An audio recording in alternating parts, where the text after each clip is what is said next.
क्या तुम देख नहीं रहे, इतनी बड़ी कायनात को अल्लाह ताला संसार का सच्चा मालिक चला रहा है, दिखाई नहीं देता। इंसान को सबसे बढ़िया मखलूक बनाया है, इंसानों के अंदर अपनी रचना को रच दिया है, अच्छाई बुराई के एहसास, और फिर इसको फ्री विल दे दिया है। हर इंसान को फ्री विल दिया है और खुद खामोशी के साथ पूरी कायनात को चला रहा है। क्या तुम्हें ये बात समझ में नहीं आती कि वो इम्तिहान ले रहा है? ये दुनिया उसने इम्तिहान का जहान बनाई है, जीवन का समय सबको देता है और फिर इम्तिहान लेकर मौत देकर उठा लेता है। कितने हिसाब से बड़ी सूझबूझ के साथ पूरी कायनात चल रही है। क्या तुम्हें दिखता नहीं है कि हर चीज़ में जो है बड़ी सूझबूझ है? अल्लाह बड़ी सूझबूझ वाला है। इंसान की रचना को बड़े नाप तोल कर बड़े सूझबूझ से उसने बनाया है, बड़ा बारीक भी है। इंसानों के अंदर अपनी रचना को रचकर इस दुनिया में भेज देता है और उनके ज़िंदगी दी, फिर जीवन जीने का तरीका सिखाया और फिर जो है उनके लिए भूख लगाई और उसके लिए फिर रोजी का इंतजाम किया। इतनी बारीकी से कायनात चल रही है, ऊपर से देखें तो ऐसा लगता है कि इसका कोई मालिक नहीं है। अरे मेरे भाई, इस पूरी कायनात का एक मालिक है। हाँ, जो चुपचाप जो है सारी कायनात को चला रहा है और छांट रहा है बंदों को, अच्छे को अलग बुरे को अलग, अपनी बनाई हुई रचना के आधार पर ईमानदार को अलग बेईमान को अलग छांट रहा है। वो तुम्हें नज़र का धोखा है, दिखता नहीं है तुम्हें कि जो है इस कायनात का कोई मालिक नहीं। अरे मेरे भाई, ऐसा नहीं हो सकता कोई चीज़ हो और उसका मालिक ना हो। हाँ, दिखाई इसलिए नहीं देता कि दुनिया बनाई है छांटने के लिए, अपनी बनाई हुई रचना के आधार पर ईमानदार कौन बेईमान कौन। मौत पर फिर दिखा देता है कि तू क्या था, ईमानदार था या बेईमान था। अब जैसे कर्म किए हैं मेरी बनाई हुई रचना के आधार पर, अब मेरे पास वैसा ही बदला तैयार है। तो मैंने इस कायनात पर जो है जब गौर किया और सोचा, जब मैं अकेले में बैठता तो मैं गौर करता कि जब से मैंने होश संभाला है, मेरे होश में, जब मुझे होश नहीं था तो उसकी बात नहीं है, जब होश आया तो मैंने इस दुनिया में गौर किया और बैठ करके सोचा, जब से मुझे होश आया है कितने लोग मर गए मेरे सामने। और जब मैंने उनकी ज़िंदगियों पर ध्यान लगाया कि मेरे साथ बात करते थे, काम करते थे, ये करते थे, वो करते थे, एक एक की ज़िंदगी पे गौर किया जो लोग मर चुके हैं और फिर वो दुनिया से चले गए।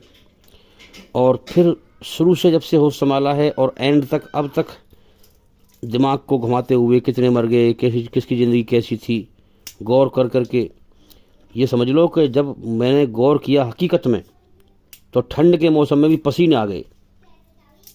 ठंड के मौसम में भी पसीने आ गए कि ये दुनिया तो मौत का घर है, यहाँ तो लोग यूँ ही मर रहे हैं और हमारे दिमाग पे एक नशा सवार है, हमें होश ही नहीं है मौत का। तो इस चीज़ से हम गौर करें, इंसान अकेले में बैठकर अपनी मौत को याद करे। इसलिए आता है कि हुजूर ने फरमाया, मोहम्मद सल्लल्लाहु अलैहि वसल्लम ने फरमाया कि कब्रिस्तान जाया करो ताकि तुम्हें तुम्हारी मौत याद आए और तुम सच्चाई के होश में आओ।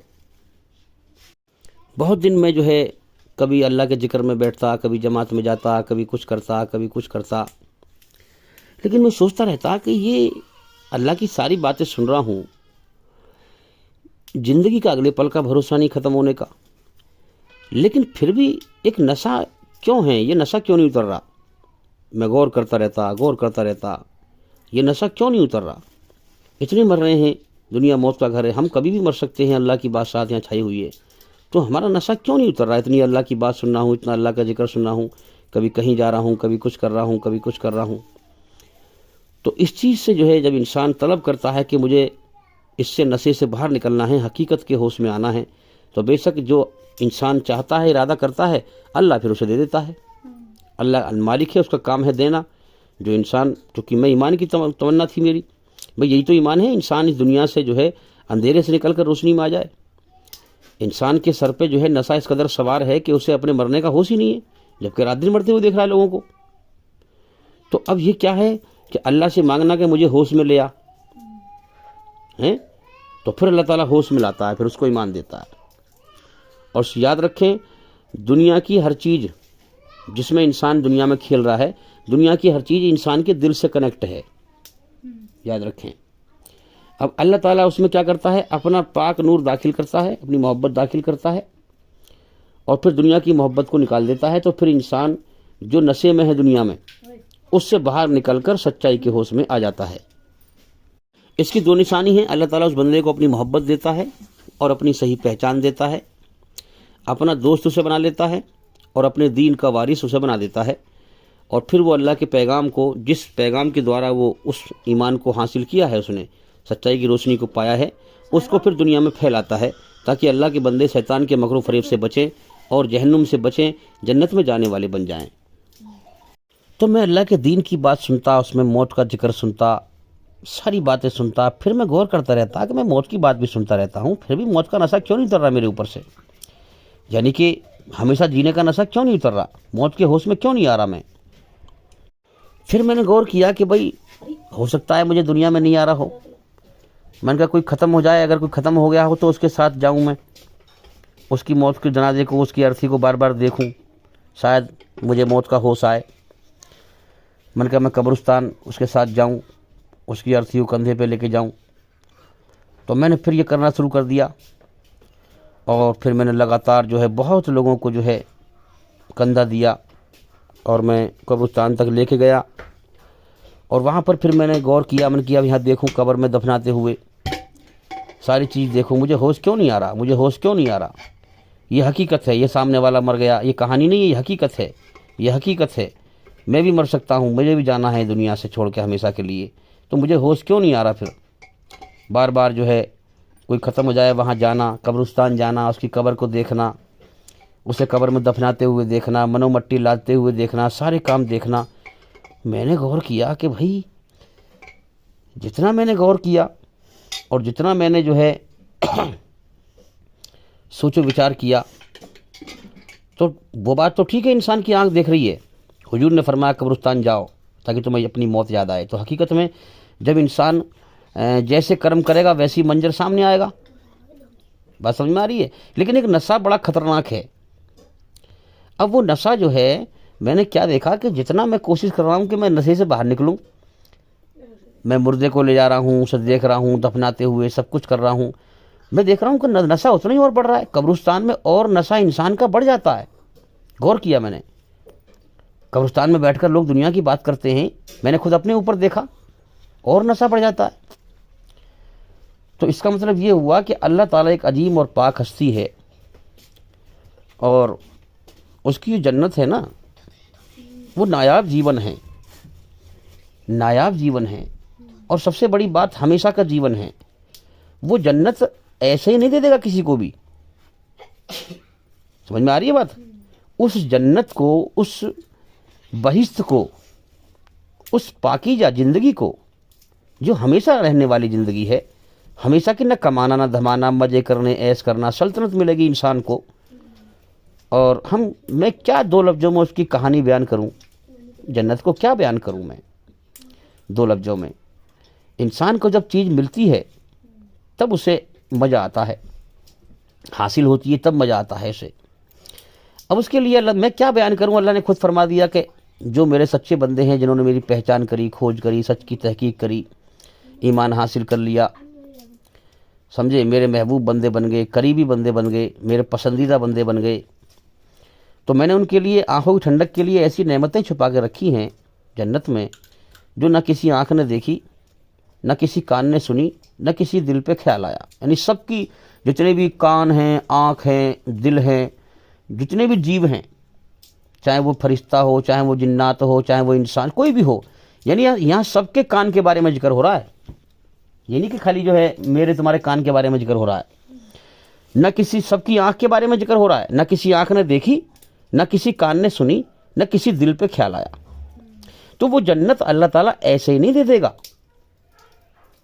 इसीलिए क्या करता है वो, कि वो देखना चाहता है मेरी तलब में कौन मुझे पाता है दुनिया में जाकर के, कौन मेरे लिए सब कुछ लुटा देता है, सब कुछ लुटा देता है, कौन मेरी तलब में, मेरी प्यास में पागलों की तरह दौड़ के मेरी तरफ आता है। वफ़िर्रू इलल्लाह, दौड़ो मेरी तरफ, सब कुछ मेरा है। मुझे पा लिया तो सब कुछ पा लिया, और मुझे खो दिया तो सब कुछ खो दिया। तो जन्नत इतनी बेहतरीन है, वो मैं क्या बयान करूं उसके बारे में। अल्लाह ताला उसको ऐसे नहीं दे देगा किसी को भी। इसीलिए हम देखें कि जो है, मैंने गौर किया, कब्रिस्तान में और नशा बढ़ जाता है, क्यों? ताकि मैं और ज़्यादा गौर करूं, और ज़्यादा गौर करूं, और ज़्यादा मेहनत करूं, मैं हकीकत को पालूं। इसलिए तो जैसे जैसे मैंने देखा कि शैतान मुझ पे ज़्यादा हावी हो रहा है, ईश्वरी रचना से हटाने के लिए, सच से हटाने के लिए, झूठ पर लगाने के लिए, मैंने उतनी ही ज़्यादा और मेहनत करनी शुरू कर दी। नारी बात समझ में? उतनी ही ज़्यादा मेहनत और करनी शुरू कर दी, और इतनी कर दी कि अपनी ताकत से ज़्यादा शैतान को हरा दिया। शैतान चाहता है कि मन के ख्यालों में अल्लाह की तरफ ध्यान ना लगाए, समझे? और अल्लाह ने मुझे तौफीक दी। देखो मेरी अपनी कोई ताकत नहीं, कुव्वत नहीं, अल्लाह ही जिसको चाहता है उसको राह दिखाता है। सब अल्लाह के मोहताज हैं। अल्लाह ने चाहा तो मैं अल्लाह की तरफ खींचा, जो चाहेगा वो अल्लाह की तरफ खींचेगा, है ना? उसमें अल्लाह ताला हमारी नीयत देखता है, बस खाली, बस नीयत। ये इम्तिहान है कि कौन मेरी तरफ बढ़ना चाहता है। नीयत हम करेंगे, इरादा हम करेंगे, अल्लाह से मांगेंगे, चलाएगा अल्लाह हमें। समझ में आ रही है बात? तो पहला एहसान तो अल्लाह ने ये किया कि हमारे अंदर रचना को रच दिया, ताकि हमें समझने में आसानी हो सच्चा धर्म क्या है, समझे? रचना के आधार पर इंसान जानता है सच क्या है, झूठ क्या है। सच बोलना अच्छा काम, झूठ बोलना बुरा काम, ठीक है? मोटी मोटी बात है, ज़्यादा बारीकी मत जाओ। शैतान ने उलझा रखा है लोगों को, गलत धर्मों पे लगा रखा है लोगों को। दूसरा, अल्लाह ने रहम यह किया कि अपने पैगंबर भेजे, और फिर अपनी इंसान के अंदर जो रचना रची है उसने, इस रचना के आधार पर उन्हें पैगाम दिए, और फिर उनसे कहा कि जो रचना ए पैगंबर मैंने तेरे अंदर रची है, वही रचना मेरे हर बंदे के अंदर है। धरती पे जितने भी इंसान हैं, मैं सबका मालिक हूँ, सबके अंदर यही रचना है जो तेरे अंदर है। तो तू क्या कर, मैंने इस रचना के आधार पर तुझे आदेश मैं सुना रहा हूँ, तू इसी रचना के आधार पर इन मेरे बंदों को इस रास्ते पर चल के दिखा, पूरी तरह बुराई से बचते हुए और पूरी तरह अच्छाई पर चलते हुए, ताकि जो मेरे मुझसे डरने वाले बंदे हैं वो मेरी राह में आ जाएं और सच को समझ जाएं और अंधेरे से निकलकर रोशनी में आ जाएं। उनके दिल मुतमईन हो जाएं, उनके दिल ईमान से भर जाएं, मरने से पहले पहले जान जाएं कि मरने के बाद क्या होने वाला है हमारे साथ। समझ में आ रही है बात? और जो घमंडी हैं वो भी छट जाएं। उन्हें डरा दो कि तुम्हें भी जीवन का समय दिया गया है, तुम सब अल्लाह के सामने बेबस हो, तुम दुनिया में हमेशा नहीं रहोगे, तुम दुनिया में अपनी मर्जी से जिंदा नहीं हो। जब अल्लाह चाहेगा तुम्हारे ना चाहने के बावजूद तुम्हें मौत देकर उठा लेगा, तुम रोक नहीं सकते। सब उसके सामने बेबस हैं। इन्हें डरा दो घमंडियों को, क्या फिर मरने के बाद अंजाम देखी तेरा क्या होगा। अगर तू मेरी बनाई हुई रचना के खिलाफ चला, तूने मेरे पैगाम, सच पैगाम को जो है तूने झुटला दिया, ठुकरा दिया, तो आजा, सब कुछ मेरा है, कोई मेरी सज़ा से बच नहीं सकता। जब मैं सज़ा दूंगा कोई बचा नहीं सकता, कोई हिमायत लेके आ नहीं सकता। हाँ, तो इनको डरा दो, और जो मेरे बंदे डर जाएं मुझसे, मेरी रहमत की खबर सुना दो, मेरी कृपा और दया की खबर सुना दो कि उनके लिए मैंने जन्नत तैयार कर रखी है इस दुनिया के बदले में, जो इस दुनिया को छोड़कर मुझे पालें, दुनिया के पीछे ना भागें, दुनिया में अपनी स्वर्ग की इच्छाएं पूरी ना करें, जन्नत की इच्छाएं पूरी ना करें। हाँ, उनसे कह दो कि मैं उन्हें चमत्कार दिखा दूंगा दुनिया के अंदर ही। वो अगर मुझे पसंद करेंगे, दुनिया को ना पसंद करेंगे, तो मैं दुनिया की मोहब्बत, हमेशा जीने की चाहत उनके दिल से निकाल दूंगा और अपनी मोहब्बत डाल दूंगा। मैं अपनी निशानी उनको दिखा दूंगा कि मौत के बाद तुम्हारे साथ क्या करने वाला हूँ। समझ में आ रही है बात? हाँ, कि मैं मौत के बाद क्या करने वाला हूँ, तो मैं उन्हें दुनिया में दिखा दूंगा, उन्हें जगा दूंगा, उन्हें मौत से पहले होश में ले आऊँगा, ताकि मौत के बाद की ज़िंदगी की तैयारी कर लें वो, समझे। और जो घमंडी हैं वो सुनेंगे ही नहीं।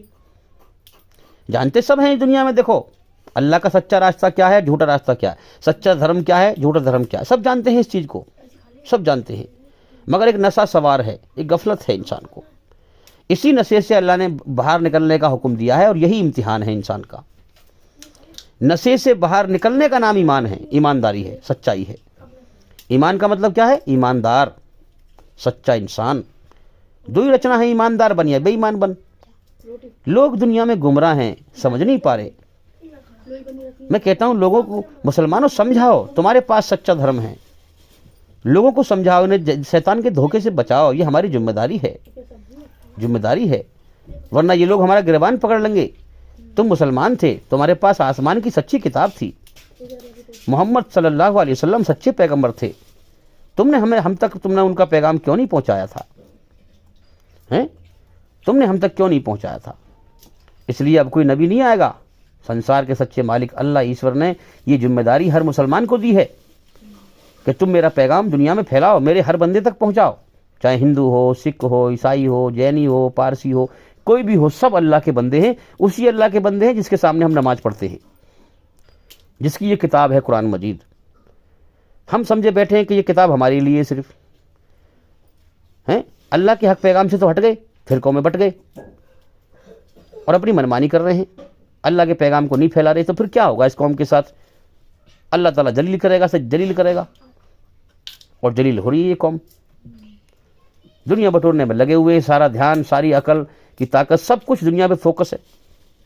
अल्लाह का दीन तो बेकार की पीछे की चीज़ है। कुरान को बिना समझे पढ़ते हैं, नमाज को बिना समझे पढ़ते हैं, रस्म अदा करते हैं बस खाली। तो फिर क्या होगा इस कौम के साथ? अरे जिसने तुम्हें सब कुछ दिया, तुमने उसी किताब तुमने पीठ पीछे फेंक दी, उसको समझ के नहीं पढ़ते, उसमें अल्लाह की मर्जी को नहीं जानते। तुम्हारे अंदर उसकी रचना रची हुई है, उसी रचना पर आधारित है ये कुरान। क्या तुम इस कुरान के द्वारा रचना के आधार पर अच्छाई पर चलकर अमन शांति हासिल करना नहीं चाहते? तुम बुराई पर चल के 4 दिन की जिंदगी है, तुम दुनिया बटोरने में लगे हुए हो,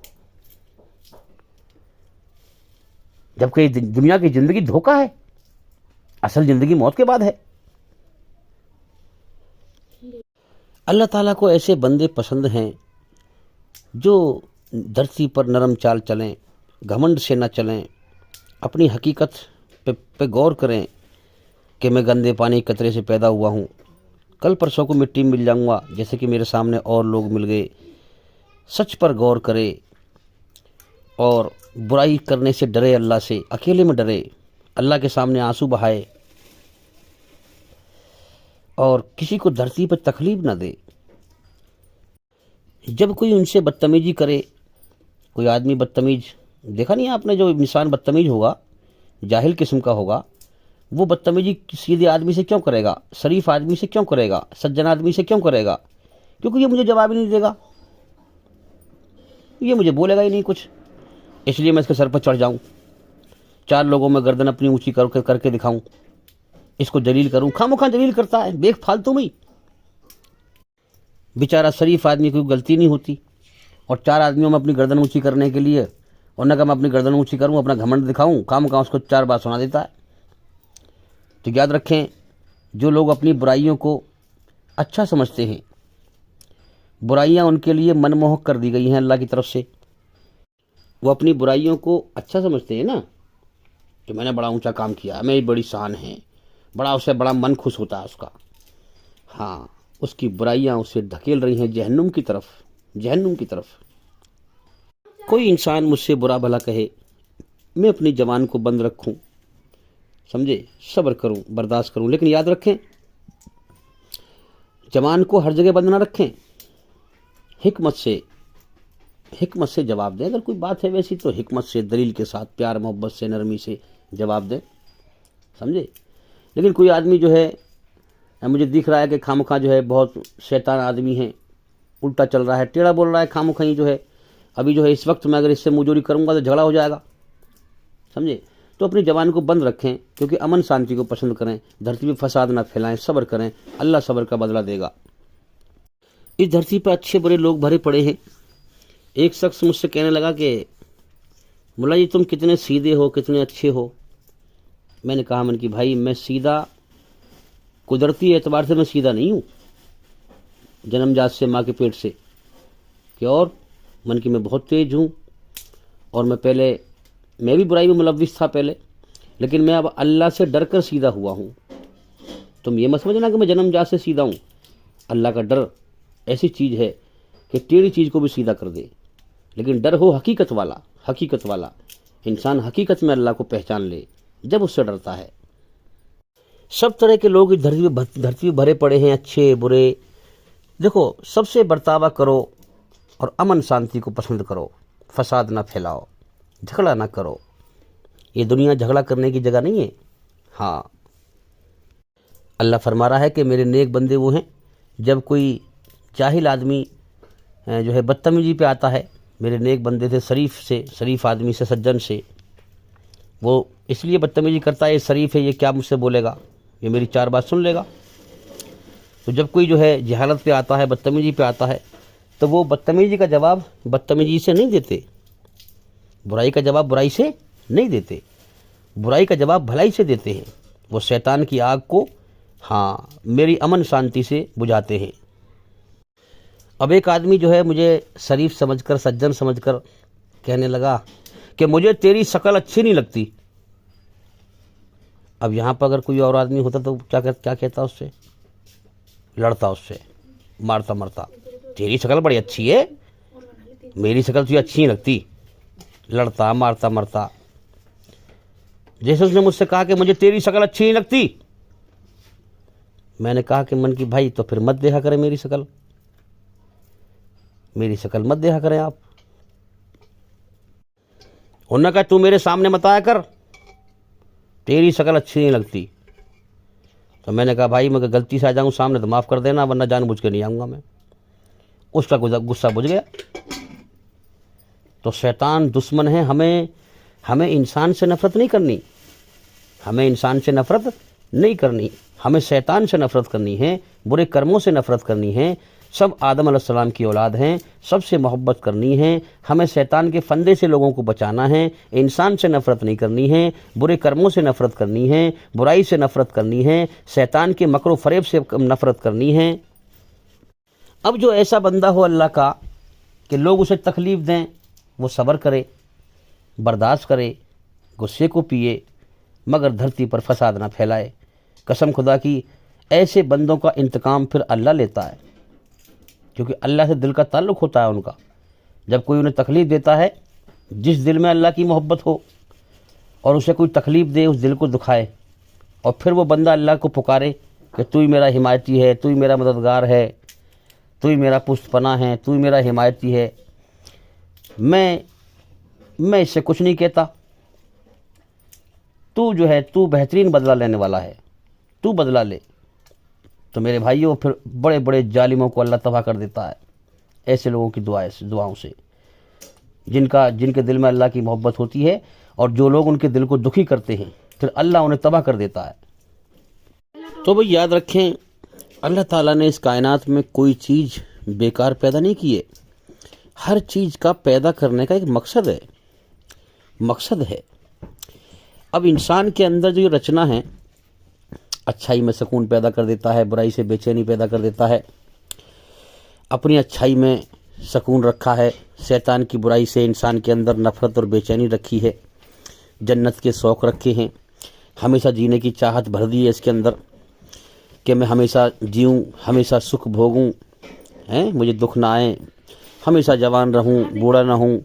क्या तुम देखते नहीं हो लोगों को दुनिया में, बूढ़े हो गए और अपने बुढ़ापे को छुपाते हैं, काले बाल करवाते हैं। तुम देखते नहीं हो, ये चाहत भरी हुई है इंसान के अंदर कि मैं जवान रहूं हमेशा।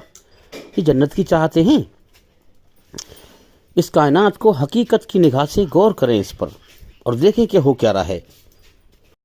बूढ़े बूढ़े लोगों को देखता हूं मैं कि मूछें काली, बाल काले, और देखने में लगते हैं कि जवान ही है अभी, और सफ़ेद बालों को काले कर लेते हैं। तो उनके अंदर हसरत है, चाहत है कि हम बूढ़े ना हों। अरे कहाँ से बूढ़े हो गए हम तो जवान रहना चाहते हैं हमेशा। ये चाहत भरी हुई है, हमेशा जीने की चाहत।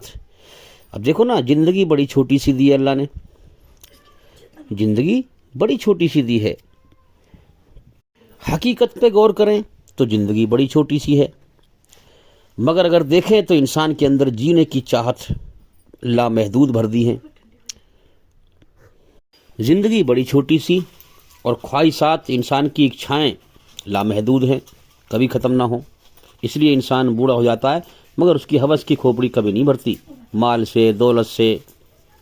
अच्छा, लोग मुझसे कहते हैं कि भाई जन्नत कैसी है ज़रा बताएं। तो मैं उनसे कहता हूं कि अपने मन से पूछ लो। वो कहते हैं मन से कैसे पूछ लें? मैंने कहा देखो ना, ज़िंदगी तुम्हारी बड़ी छोटी सी है, और तुम्हारे अंदर जन्नत की इच्छाएं अल्लाह ने लामहदूद रखी हैं। लामहदूद का मतलब जानते हो क्या? कभी ना ख़त्म होने वाली। जैसे अल्लाह बाकी है हमेशा, ऐसे जन्नत में बाकी रहेंगे, कभी मौत ना आएगी। मौत को मार दिया जाएगा, मौत को भी मार दिया जाएगा। तो अब आप सोचिए, ख्वाहिशात लामहदूद इंसान की, कभी ना ख़त्म होने वाली। मेरे पास माल हो, दौलत हो, मेरे पास ये हो, वो हो, कितनी है, मैं कितनी गिनवाऊं भाई। ये जितने भी दुनिया बटोरने पे भाग रहे हैं ना, ये दौड़ लगा रहे हैं, विदेश जा रहे हैं, ये कर रहे हैं, वो कर रहे हैं, और बड़ी बड़ी कोठी हैं, बिल्डिंग हैं, ज़मीन खरीद रहे हैं, जायदाद खरीद रहे हैं, बैंक बैलेंस कर, ये तमाम जितनी इंसान दुनिया की दौड़ लगा रहा है, ये सब जन्नत की इच्छाएं हैं। देखो ना, अभी मैंने क्या बताया तुम्हें, अल्लाह ने कोई चीज़ बेकार पैदा नहीं की। पहले इस बात को पूरी कर दूं, हर चीज़ का एक मकसद है। इंसान के अंदर रचना भी बेकार पैदा नहीं की है उसने। इस रचना के आधार पर वो फैसला करेगा। अगर तुम्हारा गुमान ये है, झूठा गुमान है, तुम्हारा कोई फैसला नहीं होगा, तो तुम्हारे झूठ समझने से सच बदलेगा थोड़ी कोई। तुम अपने मन में कुछ भी समझ लो, कुछ भी बात बिठा लो अपने मन के अंदर, तुम्हारे झूठ पे चलने से, झूठ समझने से, झूठे गुमान से सच बदलेगा नहीं। सच तो हकीकत ये है कि तुम्हें जीवन पहली बार और आखिरी बार दिया गया है, और तुम्हारे सामने जीवन जीने के दो रास्ते कर दिए गए हैं, जीवन का समय दे दिया गया है, तुम्हारा इम्तिहान लिया जा रहा है। जिसने अल्लाह की दी हुई ताकत, ये शरीर में ताकत अल्लाह की दी हुई, हर चीज़ अल्लाह की दी हुई है, जिसने अल्लाह की दी हुई ताकत अल्लाह के लिए लगाई, अल्लाह को राज़ी किया, उसके लिए मेहनत की, उसकी बनाई हुई रचना के आधार पर सच पे चला, झूठ से बचा। हाँ, समझा लो अपने आप को, समझा लो अपने आप को, अपने दिल को समझाओ। इस दुनिया के बहकाए में मत आओ। दुनिया में तो बुराई आम है, बेहयाई आम है। इसके बहकाए में आओगे तो दुनिया तुम्हें डस के मार देगी। दुनिया चितकबरा सांप है, यहाँ की चमक, यहाँ की दमक। देखा ना, जितना मैंने खूबसूरत औरत देखी उतनी मैंने खराब देखी, जितना कोई खूबसूरत चीज़ देखी मैंने, उतनी मैंने वो चीज़ के अंदर कमी और कजी देखी। दुनिया क्या है? चितकबरा सांप, धोखा है, धोखा। चितकबरा सांप देखने में अच्छा लगता है, बच्चा उसकी तरफ लपक के पड़ता है, उसे पता नहीं डस लेगा, ये सांप है, ये चीज़ देखने में अच्छा लग रहा है, ये डस लेगा। तो जो दुनिया के बहकाए में आया, दुनिया ने डस के उसको मार दिया। दुनिया सारी धोखा है, यहाँ सब बुराई आम है, झूठ आम है, ईश्वरी रचना के खिलाफ सब चल रहे हैं, झूठ का प्रोपगंडा है। सच को इंसान समझ भी नहीं पाता कि सच्चा धर्म सच पे चलना है, सही धर्म, मेरे जीवन का मकसद सच पे चलना है, ईश्वरी रचना के आधार पर चलना है। तो याद रखें, अल्लाह ने कोई चीज़ बेकार पैदा नहीं की है। ये रचना रची ही इसलिए है इंसान के अंदर, ताकि वो इस रचना के आधार पर अच्छे को अच्छा बदला दे सके और बुरे को बुरा बदला दे सके। लेकिन याद रखें, ये सब समय आने पर होता है। देखो, पेपर का समय अलग होता है, जब बच्चों को पेपर लेते हैं, है ना, फिर रिजल्ट मिलने का समय अलग होता है कि नहीं। इसी प्रकार से अल्लाह ने दुनिया बना दी है। अभी इम्तिहान चल रहा है सबका, और फिर जो है उसके बाद रिजल्ट मिलता है मौत के बाद, और फिर अच्छे को अच्छा बदला जन्नत में मिलेगा और बुरे को बुरा बदला जहन्नुम में मिलेगा। अल्लाह ताला ने ये अकल हमें दी ही इसलिए है ताकि हम सच पर गौर करें, झूठ को पहचानें। हाँ, ईश्वरी रचना के आधार पर अल्लाह की पहचान करें, हकीकत की पहचान करें, हकीकत सच को पहचान कर अल्लाह को पहचानें। अब देखो ना, ये अजीब गोरख धंधा है कि अल्लाह ने ज़िंदगी दे दी, ठीक है, ज़िंदगी दे दी, और ज़िंदगी के पीछे मौत को लगा दिया, ज़िंदगी के पीछे मौत को लगा दिया। अरे हकीकत वाले ज्ञान को समझो, धोखे के ज्ञान से बाहर निकलो। कहाँ धोखे में खेल रहे हो? जीवन के समय को क्यों बर्बाद कर रहे हो? नादान बच्चों की तरह गलत धर्म पे चल रहे हो, गलत तुमने आस्थाएं बना ली हैं, गलत तुमने जो है अपने यकीन बना रखे हैं। इसलिए हकीकत पे गौर करें। ज़िंदगी दे दी, ज़िंदगी के पीछे मौत को लगा दिया, चल इसके पीछे, चल इसके पीछे। इसको याद दिला कि तुझे दुनिया में हमेशा नहीं रहना। ज़िंदगी देने के बाद अब उसने जो है जन्नत की इच्छाएं, चाहते इंसान के अंदर हमेशा जीने की भर दी, और फिर भी पीछे मौत लगा दी। ए मौत, इसके पीछे दौड़, इसे याद दिलवा कि तेरे अंदर जन्नत की इच्छाएं भरी हैं, तेरा एक मालिक है, तेरी जान उसके कब्जे में है, तू दुनिया में अपनी मर्जी से जिंदा नहीं है, तेरी जान तेरे कब्जे में नहीं है, तेरे ना चाहने के बावजूद तुझे मौत दे के उठाएगा वो। तो ए अकल, गौर कर, बिन देखे अपने रब की पहचान कर। इस कायनात में तू इम्तिहान के लिए आया है। ए मौत, इसे याद दिलवा, इसे बता, ये लपकेगा, हमेशा जीने की चाहत में दुनिया में की दौड़ लगाएगा, दुनिया के पीछे भागेगा। तू इसके पीछे भाग, इसे याद दिलवा कि तुझे दुनिया छोड़नी है, तुझे यहाँ से जाना है, तेरा एक मालिक है, तुझे उसने अपनी अपनी इबादत के लिए पैदा किया है, अपने लिए पैदा किया है, अपनी पहचान के लिए पैदा किया है कि तू उसकी दी हुई अकल से उसे पहचाने। और तूने उसे पा लिया, उसे राज़ी कर लिया, तो फिर जो इच्छा तेरे अंदर भरी है जन्नत की, इन इच्छाओं को फिर मौत के बाद वो पूरी करेगा। इसको याद दिलवा। अब इंसान को जवानी दी, जवानी के पीछे बुढ़ापे को लगा दिया।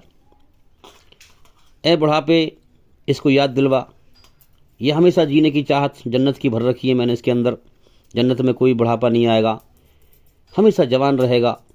इसको याद दिलवा, इसको याद दिलवा कि मैं बुढ़ापा हूँ, मैं आने वाला हूँ, लिहाजा तू हमेशा जवानी की चाहत रखता है, मैं तेरे ऊपर आऊँगा। अगर अल्लाह ने ज़िंदगी दी है तो मैं आऊँगा। ज़िंदगी का समय हर इंसान को उसने नाप तोल के दिया है, सबके दिल की हालत जानता है, किसको इम्तिहान के लिए कितना समय देना चाहिए, ये सब अल्लाह को पता है, सबके दिलों का हाल जानता है। अब देखो ना, 10 साल में भी मौत दे के उठाता है, 50 साल में भी मौत दे के उठाता है, 100 साल में भी मौत दे के उठाता है। अब सबके दिल की कैफियत अल्लाह को पता है ना, उसको बेहतरीन तरीके से पता है कि किसका इम्तिहान कितने समय में लेना चाहिए, कौन मेरा ईमानदार बंदा बनेगा और कौन बेईमान बनेगा, कौन मेरा एहसान मानेगा और कौन मेरी नाशुक्री करेगा, कितने समय में करेगा, ये सब अल्लाह के यहाँ पहले से तय है। तो अब जो है बुढ़ापा याद दिलवाता है, बुढ़ापे याद दिलवा, तू जवान नहीं रहेगा, ये हमेशा जवान रहना चाहेगा। देखो ना, बूढ़े बूढ़े काली डाई करवा रहे हैं मूँछों पे, बाल काले करवा रहे हैं, जवान रहना चाह रहे हैं। हाँ, ए बुढ़ापे इसे याद दिलवा कि तू जवान नहीं रहेगा हमेशा, तो अपने मालिक को राज़ी कर जिस मकसद के लिए दुनिया में आया है, फिर जन्नत में तुझे जवान रखेगा हमेशा वो। अब अच्छी सेहत दे दिया इंसान को अल्लाह ताला के हुक्म से ही, हम हज़ारों लाखों इंसान रोज़ पैदा होते हैं और फिर अल्लाह के हुक्म से ही हम जवान होते हैं, हमारे अंदर जवानी की ताकत तवानाई आती है, और फिर अल्लाह के हुक्म से बूढ़े होते हैं, अल्लाह के हुक्म से ही हम मर जाते हैं। तो ए बीमारी, बीमारी को पीछे लगा दिया। अजीब गोरख धंधा है, कुछ तो गौर करें भाई। अरे मैं अल्लाह से पहले मैं शिकवा करता कि या अल्लाह, ये तूने क्या ज़िंदगी दी है, जीने की चाहत हमेशा की भर दी, मौत को पीछे लगा दिया, दुखों को पीछे लगा दिया, बीमारियों में लिप्त हैं, ये क्या तूने ज़िंदगी दी है, क्या ज़िंदगी है ये, ना देता तो अच्छा रहता। अल्लाह ने समझाया कि मेरे बंदे, मैंने तुझे दुनिया में इम्तिहान के लिए पैदा किया है, अपनी इबादत के लिए पैदा किया है, अपने लिए पैदा किया है। ये बीमारी है, ये मौत है, ये दुख है, ये तकलीफ़ है, ये बुढ़ापा है, ये तेरे लिए भलाई की चीज़ है। कि वो कैसे?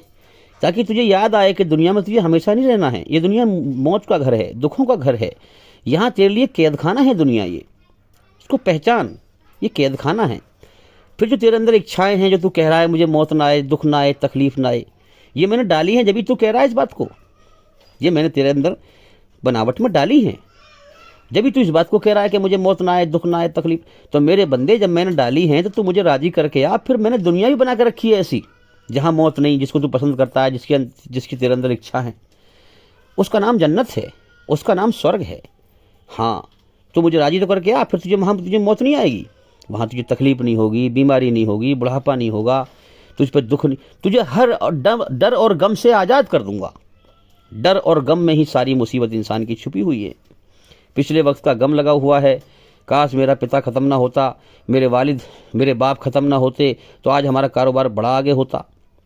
और आगे आने वाले वक्त का डर लगा हुआ है, पता नहीं हम हंसता खेलता परिवार कब कोई हादसा ना हो जाए, कोई मरके ना बिछड़ जाए, कोई घटना ना घट जाए, गम लगा रहता है। ये अल्लाह की बादशाहत में हम कैद हैं, ये अल्लाह की बादशाहत है, समझे, दुख की, गम की, तकलीफ़ की। तो अल्लाह कह रहा है कि मैं इस बादशाहत से मैं अपनी इस बादशाहत से, डर और गम से जन्नत में आज़ाद कर दूंगा।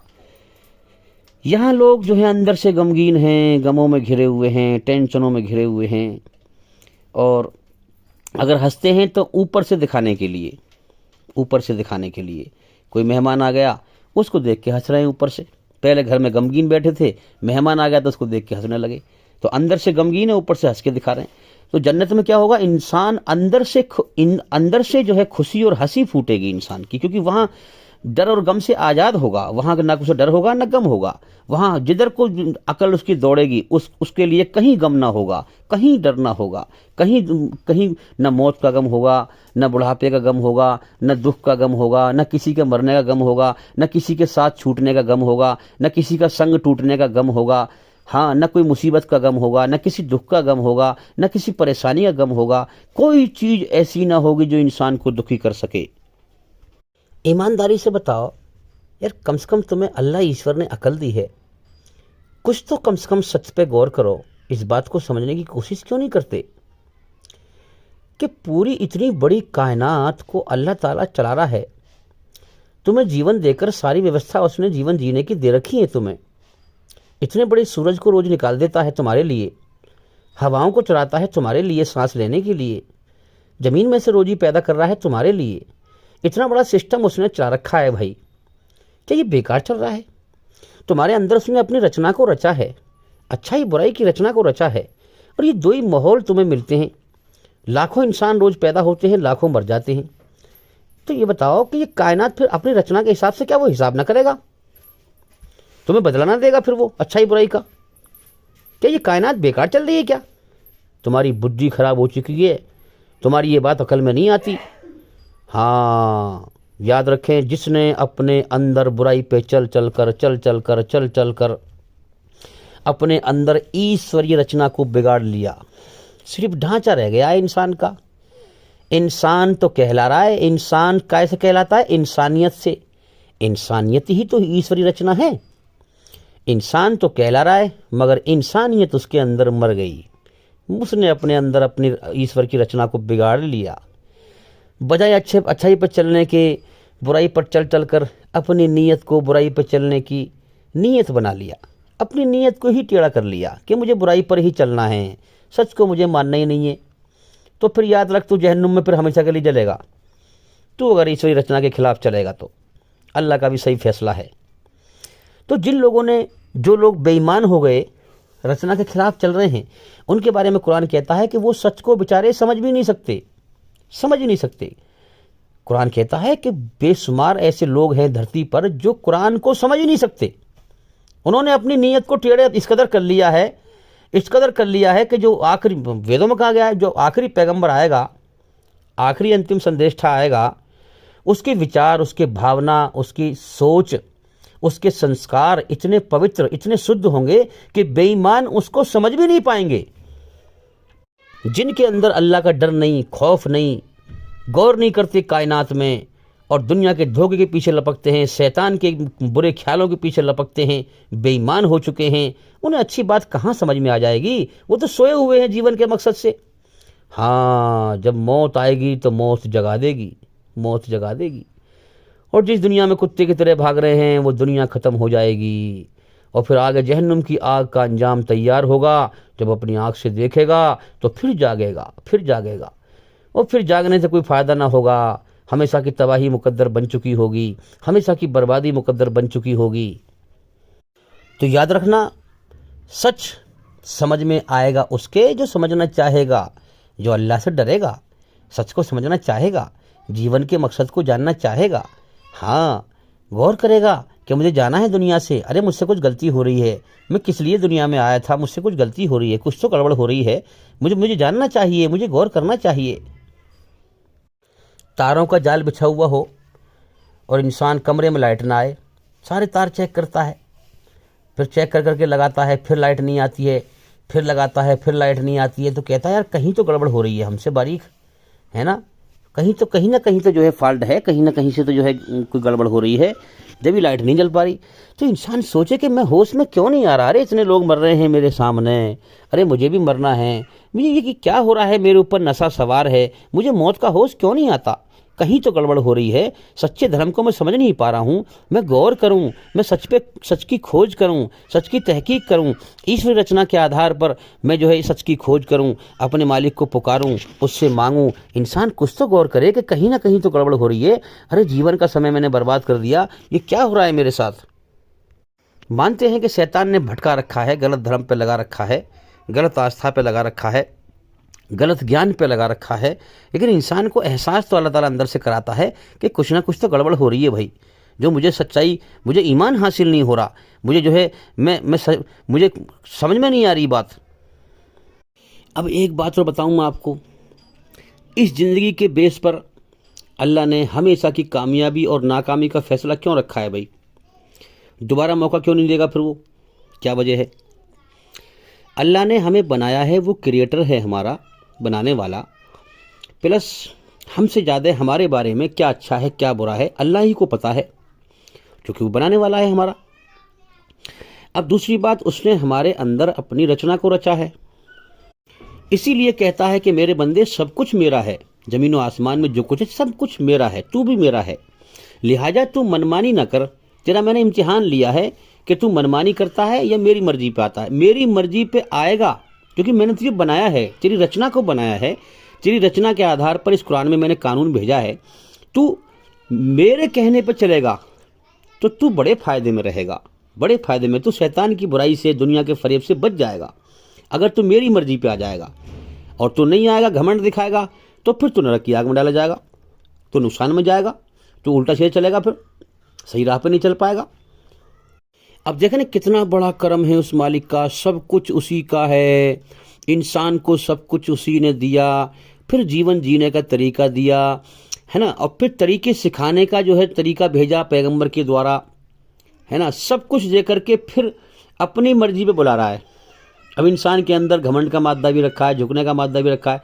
अब इंसान को पता है कि अमन सच में शांति है, सच में सुकून है, इसके बाद भी वो अल्लाह की मर्जी पे ना आए, सब कुछ अल्लाह की चीज़ें बरते, सारे जहान में अल्लाह की संपत्ति है, सब कुछ अल्लाह की चीज़ें बरतें, और फिर भी अमन शांति हासिल ना करे अल्लाह की पनाह में आकर, उसका हक अदा ना करे कि वो खिला रहा है पिला रहा है, मैं उसकी इबादत करूं, उसके आगे सर झुकाऊं, उसके आगे हाथ फैलाऊं, उसकी मर्जी पर ना आए और शैतान का साथी बन जाए, बुराई पे चले, ईश्वरी रचना के खिलाफ चले।